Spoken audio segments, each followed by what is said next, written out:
క్రీస్తునందున్న ప్రియులకు ప్రేమతో వందనాలు తెలియజేయుచున్నాను. ఈరోజు దావీదు గారి ద్వారా దేవుడు మనకు చేస్తున్న వాగ్దానం ఏమిటనగా, కీర్తనల గ్రంథము 10వ కీర్తన 17వ చరణం. యెహోవా, లోకులు ఇకను భయకారకులు కాకుండానట్లు బాధపడు వారి కోరికను నీవు వినియున్నావు. ఆమెన్.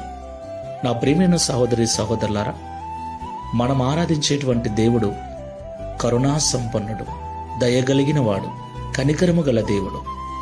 ఈ లోకంలో దిక్కులేని వారి ఎడల, బాధపరచబడు వారి ఎడల, త్రోసివేయబడు వారి ఎడల, వెలివేయబడిన వారి ఎడల కనికరము చూపే దేవుడై ఉన్నాడు. ఈ మాటలు వింటున్న ప్రియ సహోదరి సహోదరుడా, లోకులు నిన్ను బాధ పెడుతున్నారా? లోకమును చూసినప్పుడు నీకు భయం కలుగుతుందా? దేవుడు నీతోనే మాట్లాడుతున్నాడు.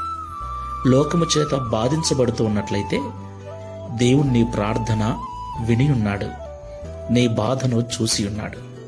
దేవునికి మహిమ కలుగునుగాక.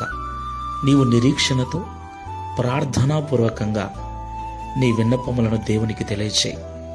నన్నెవరు చూడట్లేదు, నా బాధను ఎవరు పట్టించుకోవట్లేదని నువ్వు అనుకోవద్దు. ఈ లోకంలో ఎవరు చూసినా చూడకపోయినా, ఎవరు పట్టించుకున్నా పట్టించుకోకపోయినా, నిన్ను నిర్మించిన వాడు నీకు తండ్రి అయి ఉన్నాడు, నిన్ను పుట్టించిన వాడు నీకు భర్త అయి ఉన్నాడు. ఆయన నీ బాధను పట్టించుకుని ఇంతకు మునుపే నీ బాధ ఆయన విని ఉన్నాడు. నువ్వు బాధ నుండి విడిపించమని ఆయన సన్నిధిలో పెట్టిన మొరను, నీ కోరికను ఆయన విని ఉన్నాడు. ధైర్యంగా ఉండు. ఇక ఎవరూ నిన్ను భయపెట్టరు. ఈ లోకములో ఎవరూ నీకు భయకారకులుగా ఉండరు. దేవుని మీద విశ్వాసముతో, నమ్మకంతో, ప్రార్థనాపూర్వకంగా ఈ విశ్వాసపు యాత్రను డౌన్లోడ్ షేర్ చాట్.